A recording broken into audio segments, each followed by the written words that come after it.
Usual Tamil Nadu இந்து விரோத அரசாங்கம். திமுகனாலே இந்து விரோதங்கிறது இட் கோஸ் வித்தவுட் சேயிங்.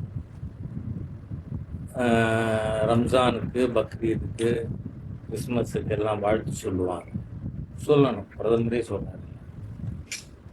ஆனால் ஒரு ஹிந்து பண்டிகை கூட வாழ்த்து சொல்லாத ஒரு ஹிந்து விரோத தீய அரசு தமிழ்நாட்டில் இருந்து கொண்டிருக்கிறது.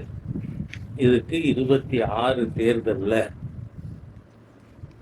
பொட்டு வைக்கிறவங்க, மனைவிக்கு தாலி கட்டி அதில் நம்பிக்கை இருக்கிறவங்க, கோயிலுக்கு போகிறவங்க, திருநீறு திருமண் இடுபவர்கள் திமுகவுக்கு ஓட்டு போடுறதுலன்னு முடிவெடுக்கணும். இல்லைன்னா நாம் பண்ணுற இதெல்லாம், நான் சொன்னதெல்லாம் போலியானதுன்னு அர்த்தம். ஏன்னா இன்னைக்கு பிரத்யட்சமாக வெளிப்படையாக தெரிஞ்சிருக்கு. அதனால இந்து மக்கள் அவர்களுடைய ஒற்றுமை, ஏன்னா இந்து முன்னணிய நிறுவன அமைப்பாளர் ராமகோபாலன்ஜி சொல்லியிருக்கார், நீ மாரியம்மன் கோயிலில் பால்காகுடம் எடுத்தா தான் நான் ஓட்டு போடுவேன்னு இந்துக்கள் சொன்னால் கலைஞரே எடுப்பார். காரணம் என்ன? தேர் ஆல் டைம்ஸ் சார்.